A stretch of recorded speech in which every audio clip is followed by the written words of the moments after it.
Olá, participantes da reunião da BAV. O trabalho de hoje é sobre o desenvolvimento de uma proposta de avaliação das aprendizagens na educação infantil, mediada por plataforma digital. Eu sou a Júlia Scalco e temos como autora Juliana Reis. A avaliação na educação infantil, para que o professor consiga ter uma organização das ações que foram realizadas ao longo do ano, é necessário o registro contínuo e sistematizado de cada uma das propostas e dos momentos do cotidiano. Além disso, é importante observar quais são os interesses e quais os progressos de cada uma das crianças e do grupo como um todo. É importante salientar que para que o professor possa fazer a observação, ele já tem que ir com alguns parâmetros mínimos que precisam estar em consonância com o currículo vigente na escola, possibilitando, então, acompanhar as diferentes aprendizagens e também as crianças de forma integral. A literatura aborda que tanto o checklist de acompanhamento como instrumentos de sondagem ou rastreio são alguns exemplos de formatos de documentação que podem facilitar esse registro mais objetivo das aprendizagens e do desenvolvimento das crianças dentro do contexto educacional. Esses formatos, eles têm um número mais breve, né, de itens a ser observados, né, ou registrados, e fazem, então, com que o professor olhe de uma maneira bastante ampla para as aprendizagens das crianças. O nosso objetivo, então, maior, nesse momento, é apresentar e discutir o processo de desenvolvimento de uma proposta de avaliação construída para o último ano da pré-escola, ou seja, crianças entre 5 e 6 anos. Nós vamos observar, ao longo dos resultados, 3 objetivos específicos, sobre a elaboração do instrumento desenvolvido para acompanhamento sistematizado das aprendizagens, em conformidade com a Base Nacional Comum Curricular atual, que a gente chama de pauta de observação das aprendizagens, a elaboração de instrumentos para o acompanhamento das habilidades específicas da linguagem oral e escrita, em consonância com a Política Nacional de Alfabetização, que chamamos de sondagem da literacia emergente, e a implementação, então, da proposta de mediação com a plataforma digital, onde são disponibilizados os materiais teóricos para os professores, além dos instrumentos já mencionados, assim como a consolidação dos resultados que foram observados ao longo do tempo, que nós chamamos aqui, então, de plataforma CREARE. A nossa proposta, então, de avaliação da educação infantil, ela seguiu algumas etapas. A primeira etapa foi, de fato, uma fundamentação teórica, então, uma análise da literatura, pensando a avaliação da educação infantil e também da legislação brasileira vigente, pensando o contexto de pré-escola. A partir dessa análise, nós elaboramos as matrizes de desenvolvimento por campos de experiência, em que nós fizemos a seleção e transposição dos objetivos constantes na BNCC para aprendizagens observáveis. A partir disso, é que nós estruturamos a pauta para que ela pudesse se apresentar de fato como um instrumento com campos para registro objetivo pelos professores.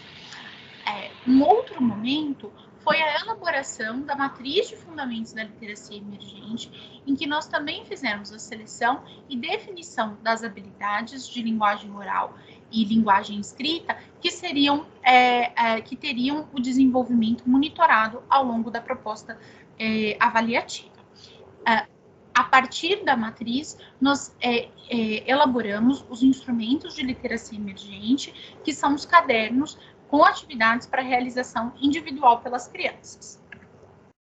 Com os materiais pedagógicos consolidados, nós construímos a plataforma digital, que foi desenvolvida totalmente do zero, de maneira personalizada para o projeto, para atender as especificidades da avaliação da educação infantil, mas também toda a prototipagem, criação de interface e navegação para os professores e gestores de uma forma que ficasse bastante agradável. Nós fizemos a aplicação de teste piloto com os professores para que nós pudéssemos ter a análise dos instrumentos e também da plataforma por parte deles, para que nós pensássemos ajustes a serem feitos tanto nos instrumentos quanto nas funcionalidades e nos resultados da plataforma.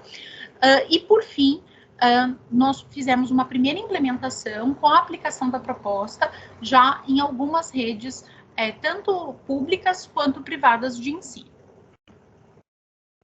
Em relação, então, aos resultados da pauta de observação, nós observamos, então, que a base curricular comum, ela é um norte, né, para o trabalho proposto na educação infantil, e ele prevê, então, um trabalho integrado e articulado entre as diferentes vivências que as crianças têm dentro da escola. E ela surge, então, a partir de campos de experiência, como nós podemos observar na figura ao lado.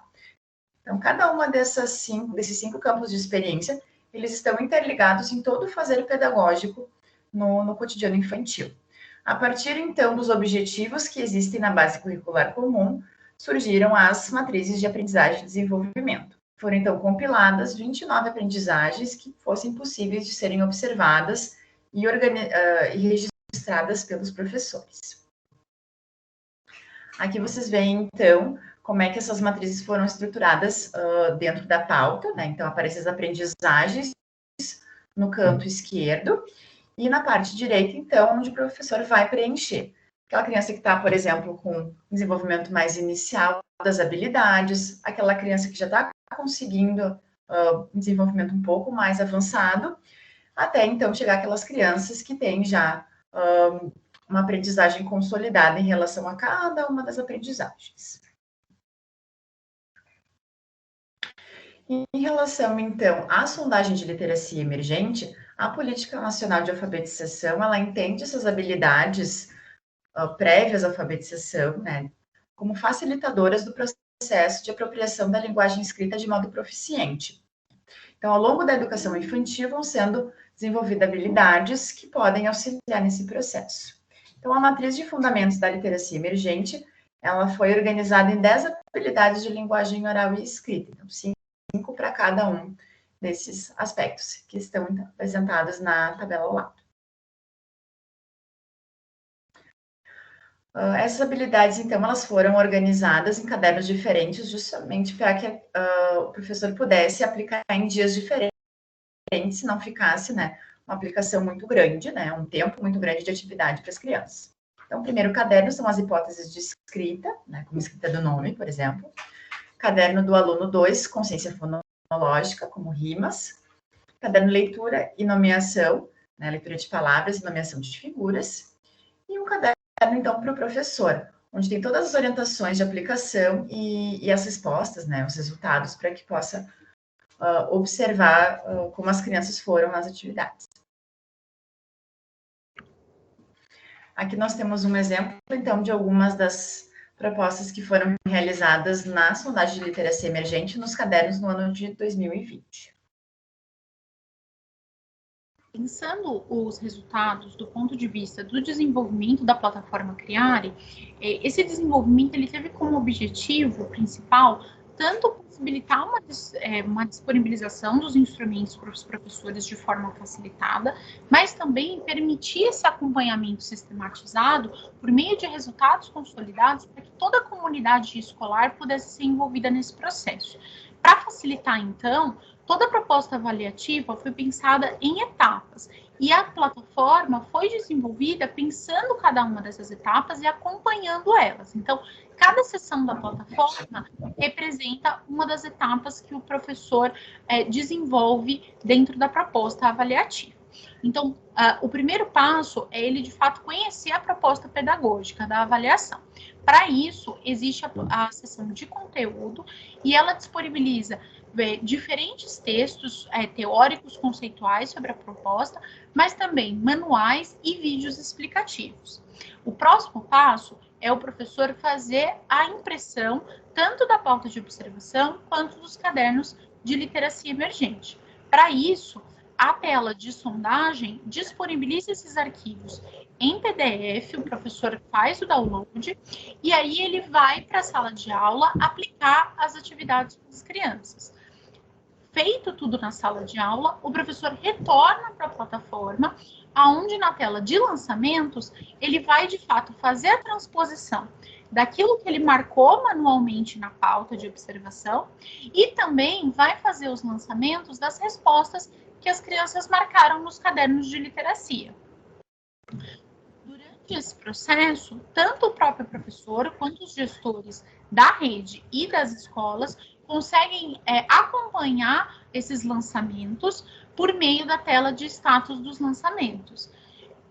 Ao final, os resultados eles são consolidados pela plataforma e os professores e gestores eles podem fazer análises para pensar diferentes níveis de intervenção. Isso porque a plataforma oferece os resultados em 3 visões. Visões que conciliam possibilidades de olhares mais sintéticos e mais detalhados. Então, os gestores da rede conseguem olhar a rede como um todo, assim como os gestores da escola conseguem olhar resultados agregados para a escola como um todo. E o professor também consegue olhar resultados mais agregados das suas turmas. Mas, ao mesmo tempo, são disponibilizados resultados mais detalhados de cada uma das aprendizagens da pauta de observação, mas também de cada uma das habilidades de literacia emergente. Inclusive, também, resultados a nível individual, criança a criança. Nos resultados individuais das crianças, é possível, inclusive, fazer o download de um boletim para compartilhamento com as famílias. Considerando todo esse processo, nós entendemos que está se mostrando bastante promissora a proposta avaliativa, de uma forma que ela conseguiu, né, por meio da plataforma, centralizar ali instrumentos bem fundamentados do ponto de vista teórico, que foram desenvolvidos com o apoio de diferentes consultores, diferentes especialistas nas etapas que nós vimos anteriormente, e, ao mesmo tempo, deixar isso de uma forma útil e de uma forma de fácil acesso aos professores, às escolas e às redes.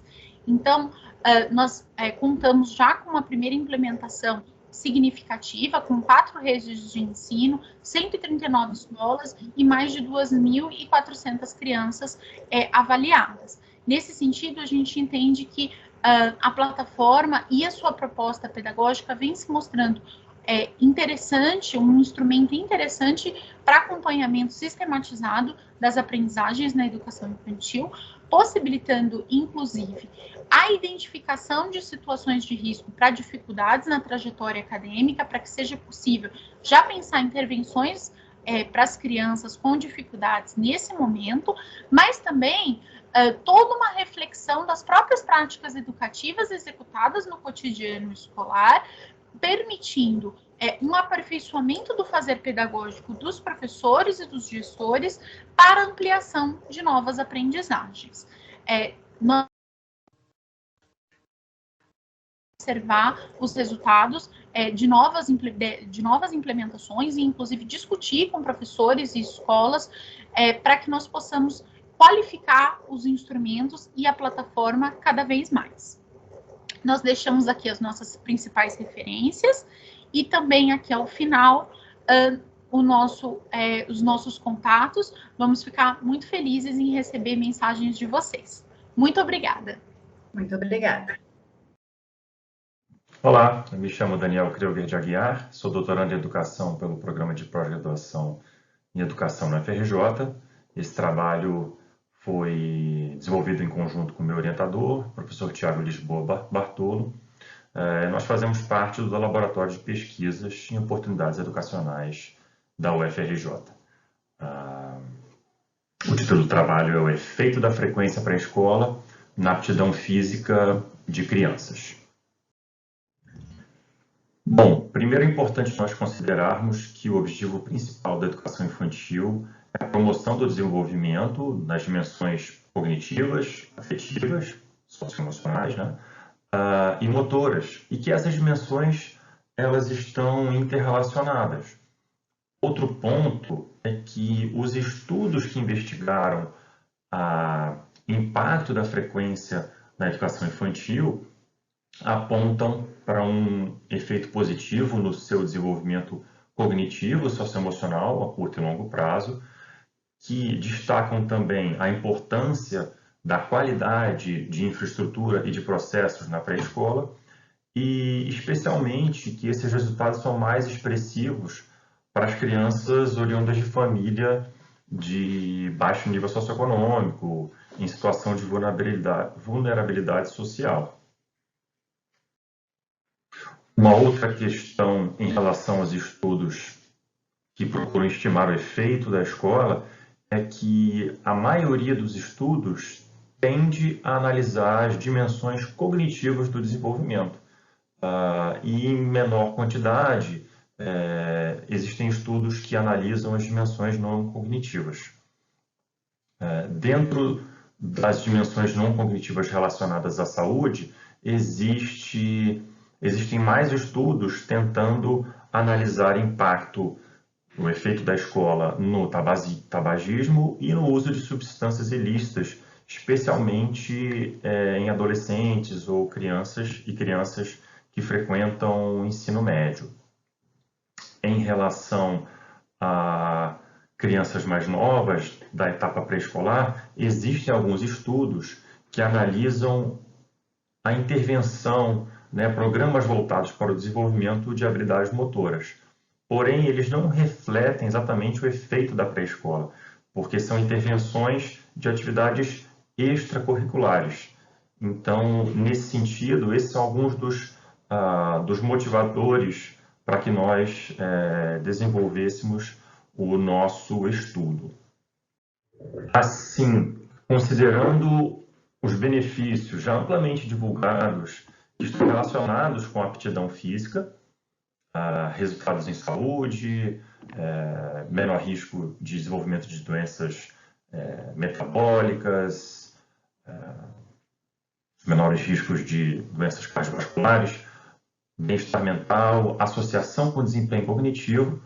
Considerando esses benefícios, o nosso objetivo aqui foi investigar a associação entre a frequência pré-escola e a aptidão física das crianças, considerando essa inter-relação em todas essas dimensões do desenvolvimento infantil.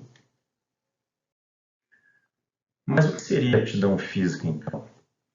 A aptidão física pode ser considerada como uma medida integrada da maioria das funções corporais que estão relacionadas com a realização de atividades físicas durante o dia. Nós ainda podemos dividir a aptidão física nos componentes aeróbicos, a aptidão física aeróbica, que está relacionada com a capacidade de relacionar, com a capacidade de exercer atividades durante um tempo prolongado, como correr, andar de bicicleta, nadar, brincar de pique-pega, se deslocar durante algum tempo. E os componentes não aeróbicos da aptidão física, que seriam a força muscular, o equilíbrio, a flexibilidade e a composição corporal, a quantidade de massa magra do organismo. É importante destacar também que existe uma influência genética inata na aptidão física, mas que ela pode ser modificada também pelo contexto ambiental e pelos estímulos que nós recebemos.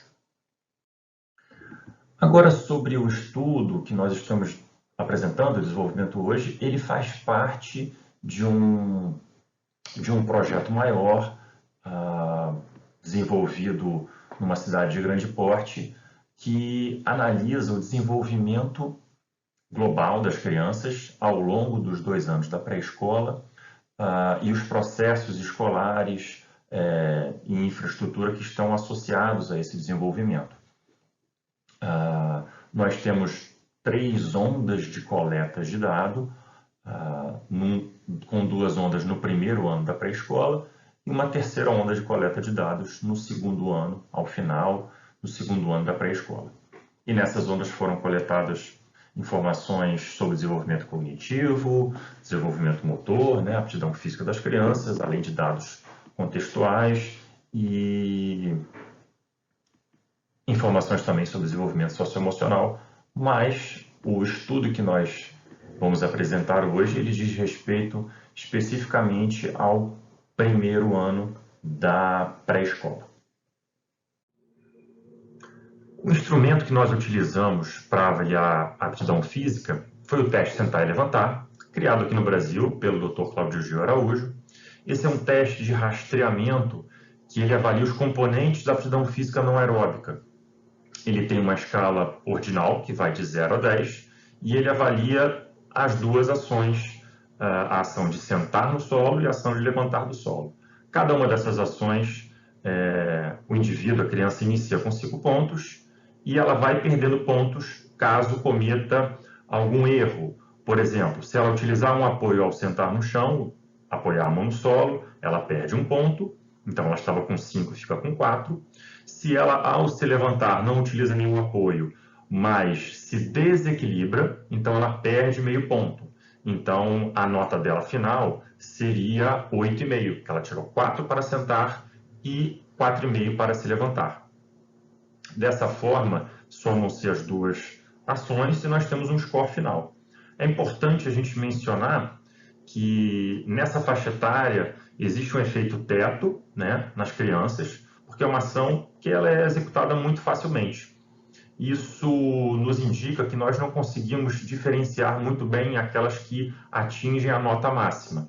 De qualquer maneira, nós temos crianças que não conseguem atingir a nossa máxima e isso pode indicar que alguns daqueles componentes da aptidão física não estão totalmente consolidados, ou seja, elas têm talvez baixa força, baixa flexibilidade, talvez um excesso de peso. Então, se a criança não consegue realizar as ações perfeitamente, o teste, como um teste de rastreamento, ele pode indicar alguma questão em algum desses componentes da aptidão física. É importante mencionar também que esse é um teste amplamente utilizado internacionalmente, em adultos, com diversas pesquisas em desfechos de saúde, né, morte por todas as causas, risco cardiovascular, maior qualidade de vida. E em crianças é um teste que já foi validado por algumas baterias de testes motores, inclusive o teste MABC2, que é aplicado especificamente para crianças pré-escolares. Para analisar, então, o efeito da pré-escola na aptidão física de crianças, nós estabelecemos 2 grupos. Um grupo travamento, que frequentou a pré-escola, e outro grupo que ainda não tinha frequentado a pré-escola. Da seguinte maneira, considerando que para se matricular na pré-escola, a criança tem que ter 4 anos completos até o dia 31 de março do ano vigente, isso faz com que exista uma grande amplitude de faixa etária dentro do mesmo ano, né? Aqui no início do ano, nós observamos que tínhamos crianças entre 4 e 5 anos e meio. Na segunda onda de coleta de dados, ao final do ano, nós percebemos que nós tínhamos crianças entre 4 anos e meio e 6 anos. Com isso, nós tínhamos um grupo de mais de 2.000 crianças dentro da mesma faixa etária. E nós consideramos que esse grupo, que frequentou e o que não frequentou, eles são equivalentes em expectativa, porque o que determinou da criança já ter frequentado a pré-escola ou não foi sua data de nascimento. E não existe nenhuma evidência que associe a data de nascimento com nenhum aspecto do desenvolvimento motor das crianças. Estabelecidos os grupos, então, nós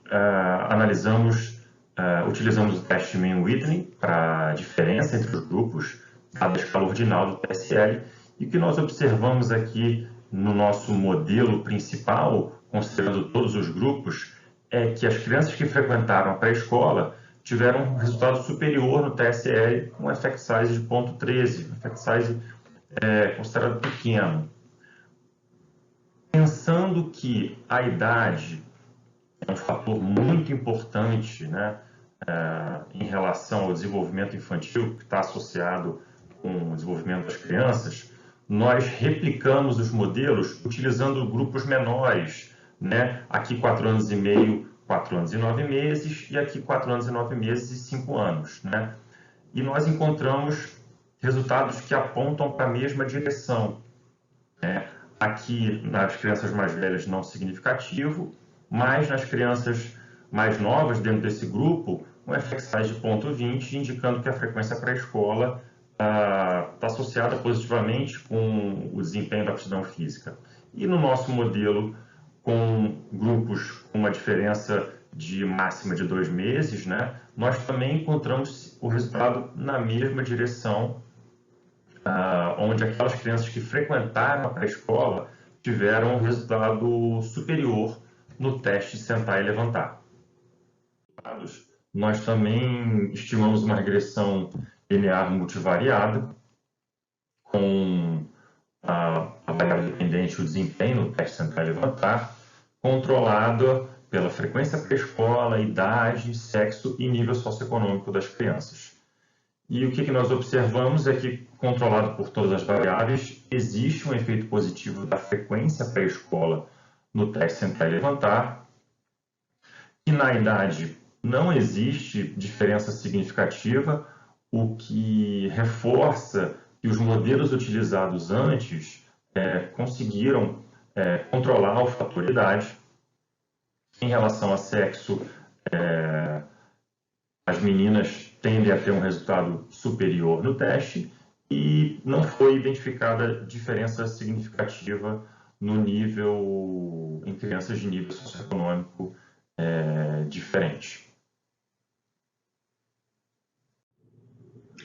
Bom, para concluir, então, nossos modelos sugerem um efeito positivo da frequência pré-escola sobre a aptidão física das crianças, e esse efeito, apesar de pequeno, nós entendemos que ele tem implicações maiores, principalmente pela associação, né, dos benefícios da aptidão física com outras dimensões do desenvolvimento da criança, benefícios de saúde, benefícios cognitivos, de aprendizado e benefícios também socioemocionais.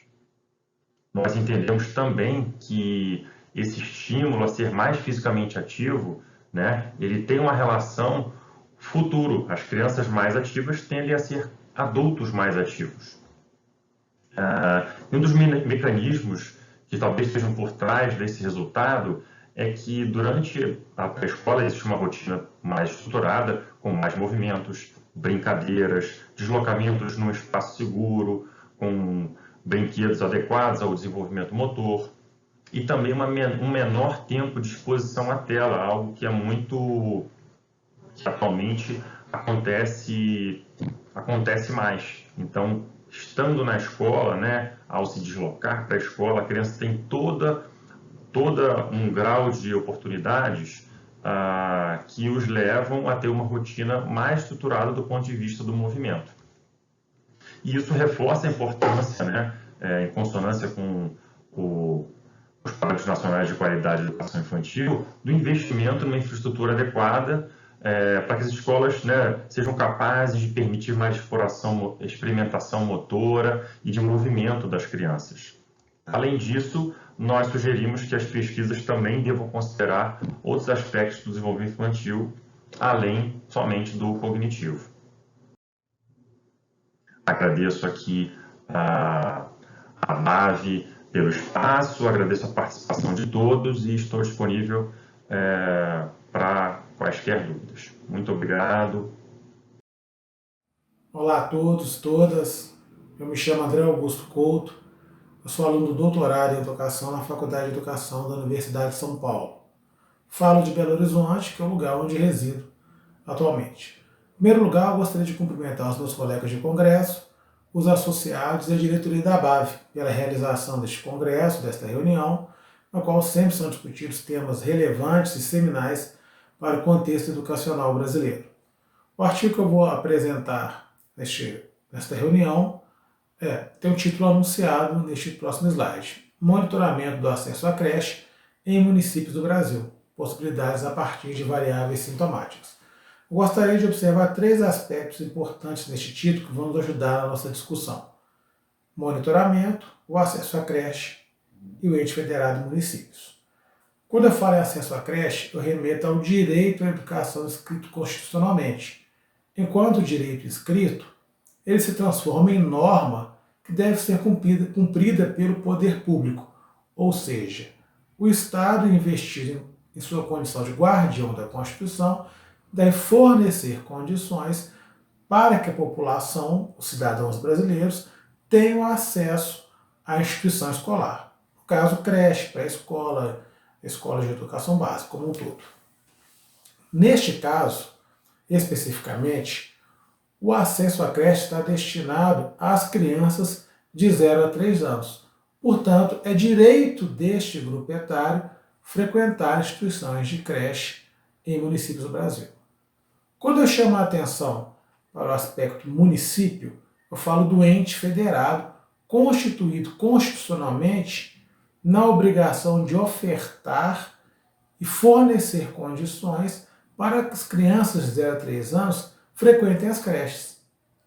Quando eu falo em monitoramento, eu digo o seguinte: o direito inscrito precisa ser monitorado de modo que a sociedade, comunidade acadêmica, órgãos jurídicos possam verificar se ele está sendo cumprido junto à população que se destina, ou seja, verificar se as crianças, os jovens estão frequentando as escolas de modo que mande a Constituição. Portanto, de modo resumido, o acesso à creche ele é direito das crianças de 0 a 3 anos, ofertado por municípios de modo obrigatório, que deve ser monitorado para garantir o seu cumprimento. Desta maneira, a problemática anunciada para este artigo está descrita nesse próximo slide. Percebam, o acesso à creche é a primeira dimensão do direito à educação. É por meio deste acesso que as crianças ingressam nas instituições escolares formais. No caso, 0 a 3 anos, ingressam na creche. Percebam, o acesso à creche é calculado a partir das taxas de atendimento verificado e monitorado a partir das taxas de atendimento educacional. O que é essa taxa de atendimento educacional? É uma fórmula demográfica que reflete o percentual de crianças ou jovens em determinada faixa etária que frequentam a escola. No caso da creche, é o percentual de crianças de 0 a 3 anos que frequentam esses estabelecimentos de ensino. Essa fórmula é calculada, essa taxa é calculada a partir de informações de alunos e dados populacionais. Os dados de alunos são disponíveis frequentemente por meio do censo escolar. Os dados populacionais não têm essa mesma disponibilidade. Como o acesso e a obrigação de fornecer o atendimento das crianças em creches, em educação infantil, é municipal, o ideal para o monitoramento do acesso e, consequentemente, do atendimento educacional é que sejam observados dados a nível municipal. Contudo, estes dados só estão disponíveis para a grande maioria dos municípios do Brasil a partir do censo demográfico. E ele ocorre a cada 10 anos. Então, não é razoável para o monitoramento do atendimento educacional e, consequentemente, acesso à creche, que os municípios tenham dados disponíveis a cada 10 anos.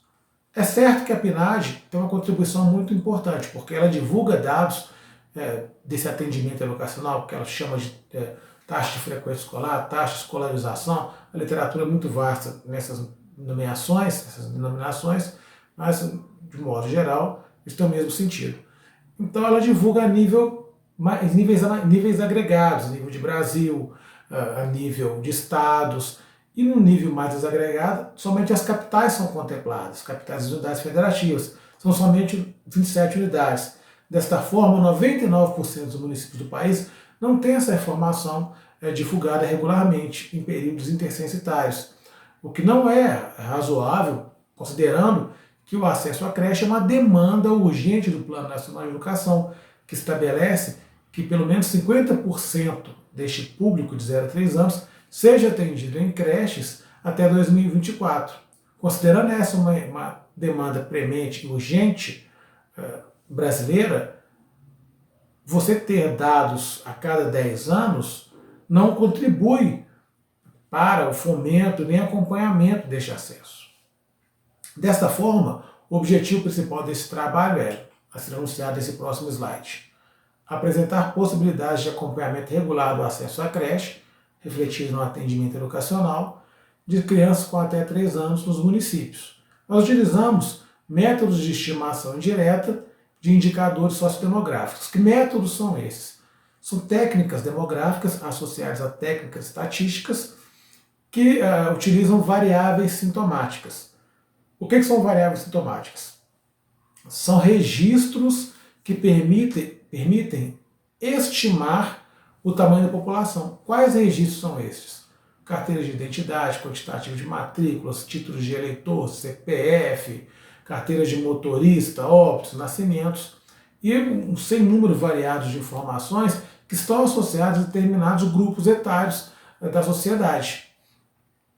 No nosso caso, nós utilizamos os nascidos vivos para o lugar de residência da mãe, porque este grupo de informações nascidos vivos está muito associado à faixa etária de 0 a 3 anos, sob alguns pressupostos que eu vou explicar mais à frente. A metodologia utilizada neste trabalho foi, nosso foco foram 3.462 municípios das regiões Nordeste e Sudeste do Brasil. Por quê? Porque eles correspondem a 70% das matrículas em creches em todo o país. Então seria um exercício interessante se nós analisássemos essas técnicas demográficas e, consequentemente, o atendimento à educação nestes municípios dessas duas regiões com maior quantitativo de alunos. O ano de referência 2019, nós utilizamos como dados de alunos o censo escolar e dados populacionais, nós estimamos a partir de 3 técnicas que utilizam variáveis sintomáticas. Correlação de razões, método prorata e método composto. Por que nós utilizamos essas 3 técnicas? Porque o nosso objetivo era identificar, entre metodologias de complexidades diferentes, qual teria o melhor comportamento. E como que isso foi feito? Primeiro, nós fizemos um teste de estimação de populações em um ano específico que tivesse uma estimativa oficial. Por quê? Para nós podermos identificar, por meio de técnicas estatísticas de precisão, qual dessas 3 metodologias apresentavam o melhor desempenho, o melhor comportamento. E então, identificada essa técnica de melhor comportamento, nós a utilizaríamos para estimar 2019 e, consequentemente, a taxa de atendimento para as crianças de 0 a 3 anos. Nós utilizamos como referência o ano de 2012, porque este ano você teve uma medida intercensitária para cálculo do Fundo de Participação dos Municípios. Nós tínhamos medidas desagregadas, estratificadas por faixa etária, por idade simples, que nos permitiu calcular a população de 0 a 3 anos e então depois estimá-las por nossas técnicas. Então, percebam, utilizamos as 3 técnicas em 2012, identificamos a que tinha melhor comportamento e extraímos essa técnica e utilizamos em 2019. Como que foi a identificação dessas técnicas, essas estatísticas de precisão? Vai estar mais à frente no nosso próximo slide. Bom, antes de observar esse slide, eu gostaria de dizer o seguinte, eu não disse isso. Por que nós utilizamos a variável nascidos vivos para o lugar de residência da mãe como variável sintomática? Qual foi o pressuposto para escolhermos esta informação? Primeiro, a informação tem que estar desagregada para todos os municípios ou áreas menores que nós queríamos calcular, e o Brasil, felizmente, tem institutos de pesquisa bastante desenvolvidos com expertise nessa área de desenvolvimento de estatísticas. Então, Nascidos Vivos tinha, por meio do SINASC, que é o Sistema de Nascidos Vivos do Ministério da Saúde, grande penetração e dados por todos os municípios, e alta correlação de Pearson com essa faixa etária. Nós identificamos essa correlação de 0,99, no espectro de -1 em 1, para o censo de 2000 e 2010. Bom, a tabela 1 então reflete as estatísticas de precisão. Considerando 2012 como um ano de referência, a estimativa de 2012 oficial, a primeira linha reflete a média do Rio percentual. O que nos diz isso? O viés da estimativa. Reparem que todos os 3 métodos foram negativos. Eles indicam que as nossas estimativas, nossos cálculos, foram um pouco abaixo da estimativa oficial, da medida oficial. O método composto teve um melhor desempenho, com menos 0,93. Mais próximo de 0 seriam as melhores estatísticas. Mas os 3 métodos, de uma modo geral, tiveram um bom comportamento. A média do erro em módulo reflete a distância da medida para a estimativa oficial, a medida nossa para a estimativa oficial. O método correlação de razões obteve um menor valor. Então, portanto, ele teve um melhor comportamento. Ele foi o mais próximo da medida oficial. Entre -10 e 10. há um consenso que seja considerado pelo menos 50% dos municípios com erros entre menos 10 e 10. Neste caso, todas as 3 técnicas corresponderam a isso. Porém, o método de correlação de razões apresentou 96% dos municípios tendo essa margem de erro, com o melhor comportamento. E o desvio padrão do erro quer dizer o seguinte: desvios padrões menores, modelos mais uniformes. Correlação de razões também apresentou um melhor resultado. Então, desta forma, nós utilizamos a correlação de razões para calcular a taxa de atendimento de 2019, e aí como referência populacional. E obtivemos os seguintes resultados. A tabela 2 apresenta. Veja, em média, pela linha total, os municípios da região Nordeste e Sudeste atendem 31% das crianças. Na região Nordeste, em média, os municípios atendem 29% e na região Sudeste, 33%. Considerando os municípios na condição de capital, a média de atendimento é 34% e na condição do interior, 31%. A coluna atendimento mínimo reflete o seguinte: 0%. Esse 0% reflete municípios que em ambas as regiões existem municípios que não atendem nenhuma criança, ou seja, a taxa de atendimento deles é 0%. O 16% referente à capital reflete que uma das capitais, no caso Maceió, que é o atendimento mínimo, nós verificamos, ela atende 16% só das crianças até 3 anos. Na coluna atendimento máximo, nós temos 64% na condição de capital. Reflete a capital Vitória, que tem um maior percentual de atendimento à faixa etária de 0 a 3 anos. Outra verificação que nós temos reflete a coluna de atendimento máximo que você tem acima de 100%. Isso denota que existem municípios que atendem a sua capacidade maior do que a sua população residente. Isso reflete que possam haver crianças de outras cidades vizinhas que estudam nesses municípios. Ou seja, pode ser um caso de migração pendular, dos pais que vão trabalhar e levam as crianças. Essas cidades em volta podem não ter atendimento, então as famílias buscam a creche em outras cidades. Mas esse é um problema, porque esses sistemas dessas redes podem estar pressionados, atendendo um número maior de crianças do que deveriam.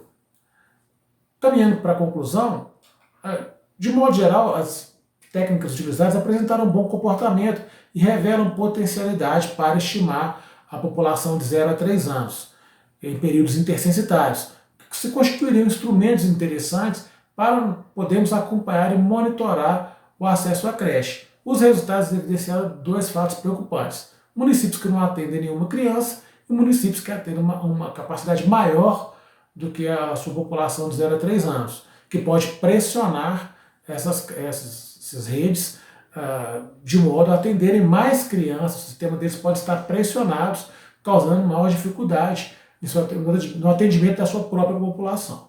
Os resultados revelaram situações que proporcionam e justificam e sugerem novos estudos, mas revelaram potencialidades no monitoramento do acesso à creche a nível municipal. Muito obrigado. Olá a todos e todas, meu nome é Karina Porciúncula, eu sou doutoranda em Educação no programa de pós-graduação em Educação da UFRJ. O coautor desse trabalho é também meu orientador no doutorado, o professor Thiago Bartolo, quem aproveito para dirigir meus agradecimentos pela parceria. E fazemos parte do LAPOP, também na UFRJ, que é o Laboratório de Pesquisa em Oportunidades Educacionais. Aproveito a oportunidade para agradecer à comissão e à organização da base pelas informações, pela presteza sempre em atender quando precisamos. Então, desde 2017, o LAPOP vem investigando fatores associados, escolares e extraescolares ao desenvolvimento cognitivo das crianças na pré-escola. Pré-escola é o primeiro período de escolarização obrigatória no Brasil e compreende basicamente as crianças que têm ali entre 4 e 5 anos de idade. E essa faixa etária é bastante importante porque ela está incluída também na chamada primeira infância, que compreende ali dos 0 aos 6 anos de idade. Essa faixa etária é aquela onde o cérebro tem uma maior plasticidade. Então, as habilidades cognitivas e não cognitivas que são aprendidas podem ser aprendidas mais rapidamente, de forma mais intensa e aprimoradas no futuro também. Então, o primeiro aporte de literatura que a gente traz é sobre a importância da primeira infância e da educação infantil. De forma geral, os estudos mostram para a gente que frequentar uma pré-escola de qualidade pode impactar positivamente o desenvolvimento cognitivo das crianças, sobretudo quando a gente fala de crianças vulneráveis, e a pré-escola pode funcionar como um efeito protetor, auxiliando na diminuição das desigualdades. Um segundo pilar que a gente traz é a literatura crescente de estudos que vão abordar a relação entre habilidades socioemocionais e trajetórias, desfechos acadêmicos. Então, aqui no Brasil, a gente tem vários estudos que vão trabalhar essa relação com amostras de crianças mais velhas do que a gente está considerando aqui. E, basicamente, o que a gente encontra é que essas habilidades socioemocionais, mensuradas com instrumentos diferentes, em amostras, faixas de idade diferentes, podem impactar positivamente, têm um efeito positivo sobre o desenvolvimento cognitivo. Então, no APOP, a gente investiga a partir de pesquisas longitudinais, então são aquelas que acompanham as mesmas crianças, ao longo do tempo, em redes públicas, em redes privadas, com o uso da metodologia que é o PIPS, que é o International Performance Indicators in Primary Schools. O PIPS, ele também pressupõe, além de questões sobre noções de linguagem, noções de matemática, uma escala, um questionário sobre habilidades socioemocionais. Então, a partir desse panorama, a gente chega na pergunta da pesquisa, né, dessa pesquisa que está sendo apresentada. O desenvolvimento socioemocional das crianças na pré-escola é um bom preditor do desenvolvimento cognitivo? Se sim, em que medida? Em que medida para a linguagem e em que medida para a matemática? Então, a gente vai buscar evidências para responder essa pergunta com o objetivo principal de estimar o aprendizado em linguagem e matemática das crianças ao longo do primeiro ano da pré-escola, considerando, sobretudo, o indicador de habilidades socioemocionais. Então, retomando que os instrumentos que a gente utiliza na coleta de dados são basicamente dois. Um para captar o desenvolvimento cognitivo e um para captar o desenvolvimento socioemocional. Para captar o desenvolvimento cognitivo, a gente utiliza o PIPS, com algumas questões sobre noções de linguagem, noções de matemática e uma parte de consciência fonológica. E para captar o desenvolvimento socioemocional, a gente tem um questionário em escala Likert, distribuído aos professores de uma subamostra. E esse questionário tem ao total, como está disposto aqui ao lado, 10 questões, divididas em 3 subseções. Então, aqui a gente pode perceber todos os itens e os descritores dos itens. Por exemplo, na subseção adequação ao ambiente escolar, o item de conforto pede que o professor pense para aquela criança específica sobre a medida em que essa criança está confortável quando ela se separa do seu principal responsável, a habilidade de lidar com transições entre ambientes e atividades durante o dia. Então, a gente teve uma taxa de resposta de 81%, e a partir do retorno que a gente teve, elaboramos um indicador global de desenvolvimento pessoal, social e emocional, com essa sigla DPSE, a partir da técnica de análise fatorial. Como eu comentei anteriormente, essa pesquisa está dentro de uma pesquisa maior, de uma pesquisa longitudinal que aconteceu em 2017 e em 2018 numa cidade de grande porte no Brasil.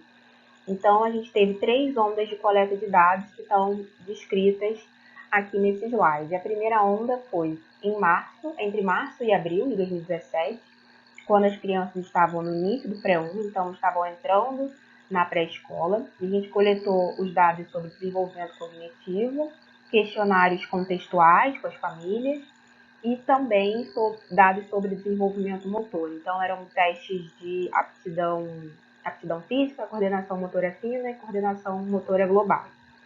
No final desse mesmo ano, 2017, as crianças estavam no final do pré-1, aconteceu a onda 2, novamente coletamos o PIPS, questionários contextuais, desenvolvimento motor, e aí sim incluímos os questionários socioemocionais. E aí na onda 3, no final do ano seguinte, então no final de 2018, as crianças estavam no final da pré-escola, no final do pré-2, coletamos novamente o PIPS, questionários contextuais, noções de desenvolvimento motor e os questionários socioemocionais também. Então, para fazer a estimação do desenvolvimento cognitivo das crianças no final do primeiro ano da pré-escola, então no final da onda 2, a gente considera que as crianças estão alocadas nas suas respectivas escolas, então conduzimos modelos multiníveis. Então, a gente tem um modelo estimando linguagem 2 e um modelo estimando matemática 2. Aqui as nossas variáveis são o nível socioeconômico da escola, médio, o sexo da criança, tendo como referência meninos, a cor da criança, tendo como referência as crianças não brancas, a idade em meses, o nível socioeconômico da família, linguagem 1, que é aquela medida de proficiência da onda anterior, da onda 1, e o nosso indicador global de desenvolvimento pessoal, social e emocional. Essa é a nossa principal variável de interesse, mas antes de comentar sobre ela, tenho só 2 comentários rápidos. Um seria sobre a variável cor não ser significativa para ambos os modelos e, como esperado, devido à natureza do desenho da pesquisa ser longitudinal, a medida anterior de proficiência é uma que tem o maior coeficiente. Então, olhando detidamente para o modelo que estima a linguagem 2, a gente percebe que o DPSE tem um coeficiente de 0,15. E esse coeficiente é ainda mais interessante quando a gente olha para a estimação de matemática 2, quando ele tem um coeficiente de 0,31. Então, ele aumenta o seu poder preditivo, ele tem um poder preditivo maior para a linguagem do que para a matemática ao final do primeiro ano da pré-escola, o que pode indicar, né, que essas habilidades socioemocionais que a gente está medindo com essa escala, distribuída para os professores, pode ajudar a potencializar o desenvolvimento cognitivo, o desempenho já nessa etapa da pré-escola.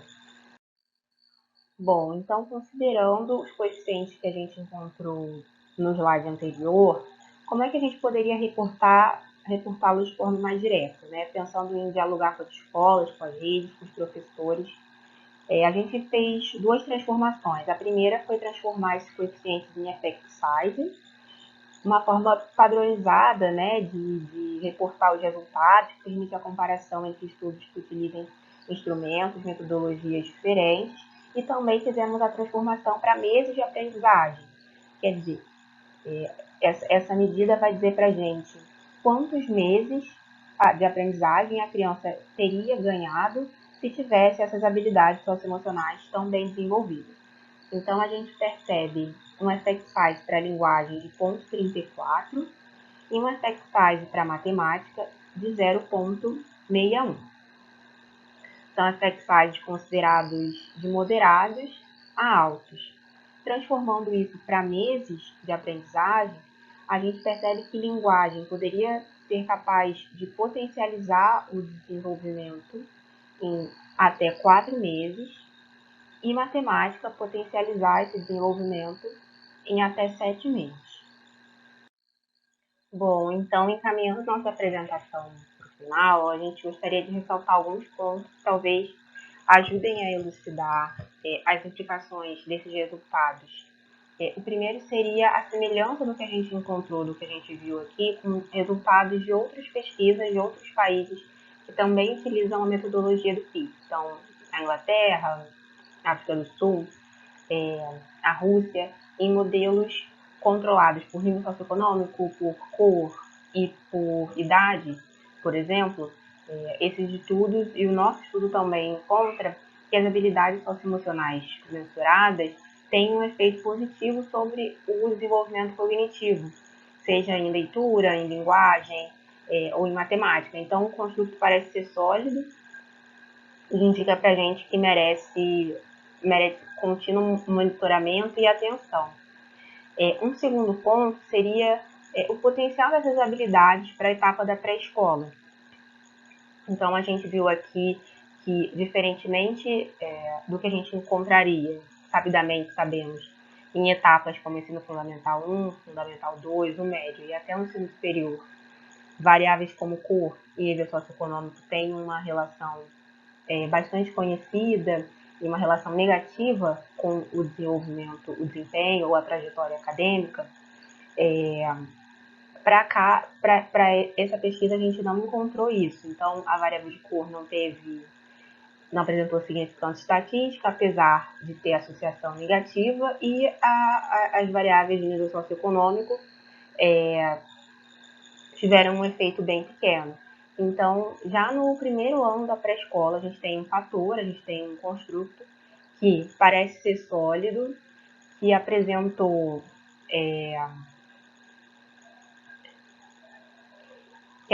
potenciais ganhos de aprendizagem para as crianças em linguagem e em matemática de 4 a 7 meses, considerando ali linguagem e matemática. E isso é ainda mais importante quando a gente considera que essas crianças, elas não estão na escola há um ano, há um ano formal, há 12 meses ou há 10 meses. Então, a gente já tem um construto, um fator que tem um potencial grande, quando controlado por cor e por nível socioeconômico. Então, talvez essa etapa da pré-escola seja realmente um bom momento, uma boa etapa para a gente investir em programas, em intervenções, na comunicação dos dados, das informações para gestores, para escolas, professores, para os interessados e os envolvidos com a gestão escolar, sobre essas potencialidades, né? Uma característica importante das habilidades socioemocionais que a gente mensurou aqui é que, diferentemente de variáveis como nível socioeconômico e de cor, elas são mais maleáveis, então elas são passíveis de serem aprendidas, de serem aperfeiçoadas, de serem ensinadas, de serem treinadas, tanto por adultos, jovens adultos, quanto para crianças.